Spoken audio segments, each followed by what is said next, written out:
So I've been spending the last couple weeks tinkering with my incubator. Now I'm trying to make it so the temperature is good and stable inside so that I can start putting eggs in there.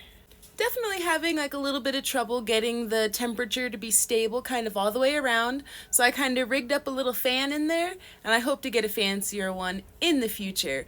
But I'm just about there. I'm letting it kind of set for the rest of the day to make sure that it's going to hold the temperature I need and not get too hot or too cold or have any too hot or too cold of spots. But I'm going to share with you a bit of a throwback to my previous incubator. I'm super excited to share with you these kind of old videos that I've kind of put together, but it's just going to showcase the first incubator I built, and hopefully this one will be better, if not just as good.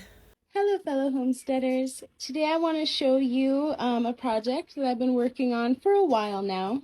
This is my camper fridge incubator and brooder.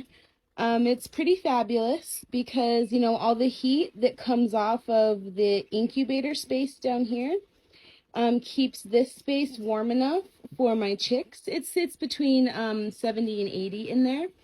And it's the light that's in there is just for light. Like, it puts off a little bit of heat, but not really that much.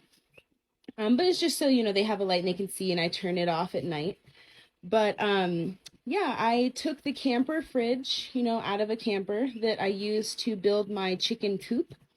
And I went ahead and I just used spray foam and glued thicker insulation on the bottom. And then I did build kind of a wood frame on the bottom so it sits nice and level, and it has some weight on the bottom because the door is quite heavy, and if you open up the door it'll tip. I don't want that, so I built a nice heavy bottom base frame to keep it nice and stable. But so with the bottom part of my incubator, when the door is closed, these two spaces are quite separate. So if I open it up, I want to figure out something different, but I just have a piece of insulation that when I close it, it separates the two, but it does have a hole here for some ventilation. But I do the stack hatch dry method. So every day, almost, sometimes I'll wait a little bit, but I add eggs pretty often in here. And, the eggs that are going to hatch soon go to the top, and eggs that just go into the incubator go on the bottom. And it's kind of like a perpetual hatch instead of waiting for so many days to add more eggs into an incubator after they hatch. You just keep stacking them, and this incubator is wonderful because I can put too many eggs for my own good in here. But the edges, like many incubators, you have cold spots, but the edges here sit at about 98, 99 degrees. So I put all my duck eggs on the edges here because you hatch them, you don't have to, but they tend to, a preferable temperature is a little bit cooler than chicken eggs. So I do duck eggs on the borders, and everybody else, goes into the middle. And then, if I don't have enough duck eggs, I just have pieces of egg cartons that hold that space for me. And I do have a rice sock in there to help me. I'm still tweaking the humidity. It's a little bit higher than I'd prefer, but that's just because it's springtime and it's wet and melty outside. So my humidity goes up a little bit, but it doesn't spike, so it's a gradual increase of my humidity. And so I'm not too worried. It was sitting at, 61% isn't too bad. I prefer 55%.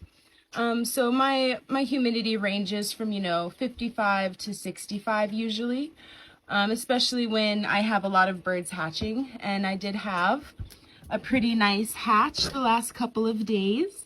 I'm still waiting for a couple. But so far it's been very successful.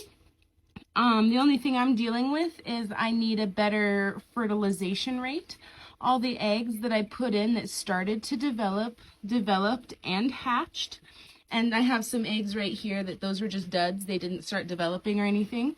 So I got some new roosters and gonna see if I can bump up my fertilized eggs rate and keep hatching more and more babies.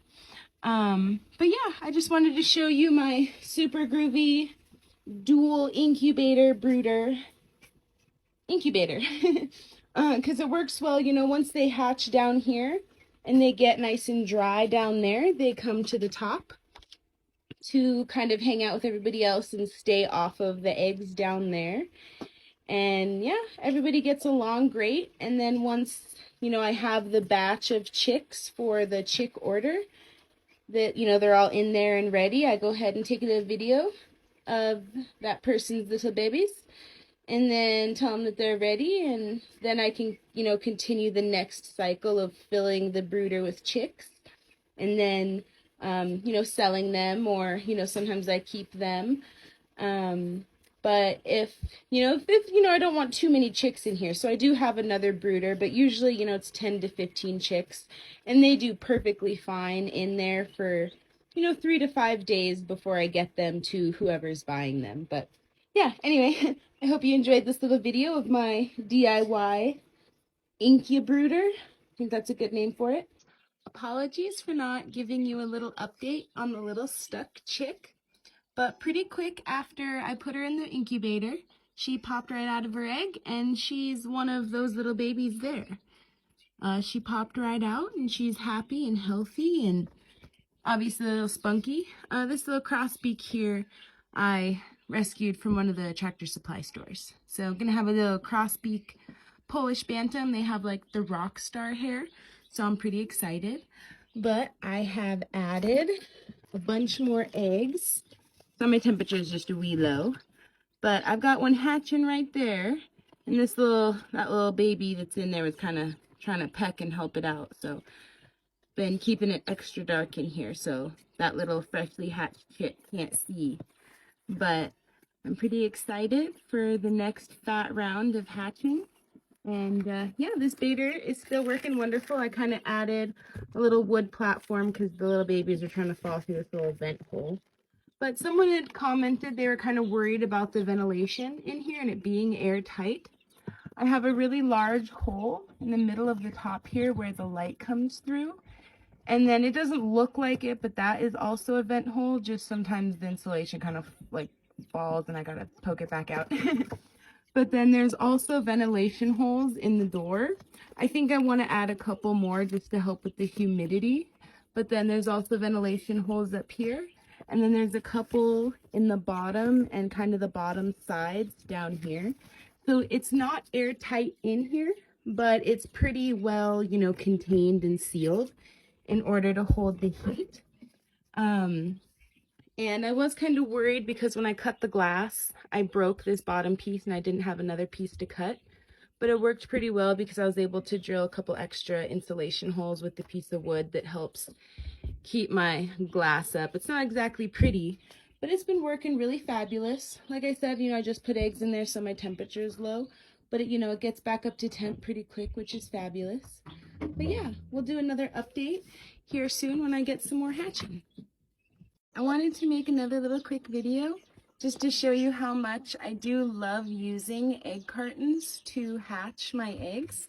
The first couple of videos, you know, was still kind of the experimental phase, so I wasn't really worried about setting them up super nice like this. And this isn't in the sense so they're nice or in a exact position, but mostly because it makes it easier to stack, and then it makes it easier to candle because I just put the flashlight right on the top and that's the air pocket. And then when they get hatching and pipping, you know, I can keep an eye on everything. It makes it easier to rotate them when they're in the cartons like this.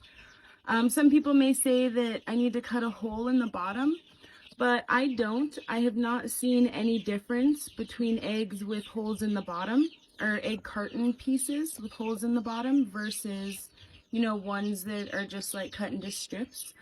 Because I have done it both ways, and honestly the egg cartons just kind of end up falling apart if you cut a hole in the bottom too.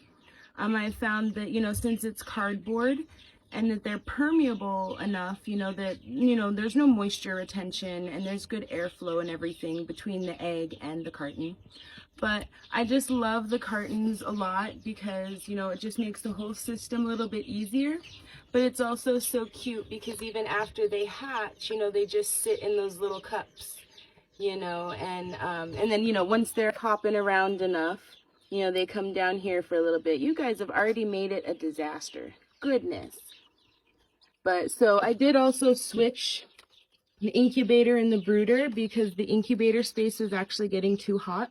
I thought that having the brooder on the top, you know, all the heat would rise to the top and go out the top vent, but it was still getting too hot, so I did have to kind of switch them around. But has still been wonderfully effective, obviously. This little fella here, I was worried about him in shrink wrap, so I opened him up and put a drop of water in there. Just to make sure he was moistured up enough, and he is. I'm just keeping an eye. So, you know, still a little bit of humidity issues still, especially since it's raining. And so I was actually burping the incubator right now and figured I'd make a little video. But there are so many ways you can set up an incubator as long as you can get your temperature and humidity right, and, you know, and are able to keep track of your eggs and everything. You know, you can create an incubator out of almost anything. You can use a cooler, a cardboard box even. I have seen cardboard box incubators, but just for all those hatching out there and wishing to hatch, you know, just another idea for you to keep everything nice and neat. And it's also nice because I do stack my eggs. So like once I have another round of eggs, these will all come out of the carton. The new eggs will go into the carton, and then these eggs would sit on top like this one. And then that would essentially be their lockdown when they're getting ready to hatch. You know, so it'd be like, you know, about maybe a week before they hatch, I put in more eggs.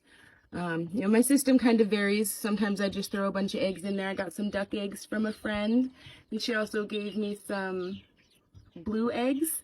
So I'm excited to see the birdies that come out of there. My goose eggs are in the back because it stays about 100 right there in the back. And goose eggs usually hatch a little higher. And then, you know, my duck eggs, like I said before, are usually on these sides where it's cooler, and this is my cool spot. So that's where my duck eggs go. And then, you know, chicken eggs sit right in the middle of everybody, and they're popping out like popcorn, and it's fabulous. And just wanted to share some again. Little fresh baby. All right. The incubator has been appropriately burped, and I shall shut this door and let them keep doing their popping like popcorn business. Peace. So now that you know what this little crazy contraption is and how it functions and how I built and used my previous one, I'm super excited to share with you the journey with my new one. Definitely takes a minute to tinker, get it set up how I need it, and now I'm going to collect eggs and maybe buy some eggs. I have some friends who will give me eggs, and I'm super excited to hatch just tons of little chicks because that's usually what I do, and I haven't been able to do it since the move to Arizona, but I'm finally in a place where I can hatch lots of baby birdies, and I can't contain my excitement for that. And not that I'm going to keep them all, I'll sell some, give some away, but baby birdies are like my joy, like the biggest thing that brings me so much joy when it comes to homesteading. So I'm totally stoked to get into that journey with you. And there's tons that I have to share, the method of hatching that I use. So the next video coming up will be a Neka's Homestead talk all about hatching and anything that I can possibly think of about hatching. So definitely stay tuned for that. And I'm super excited to share this hatching journey with you all and have lots of little baby birdies. Happy, hopefully soon, to be hatching. Peace.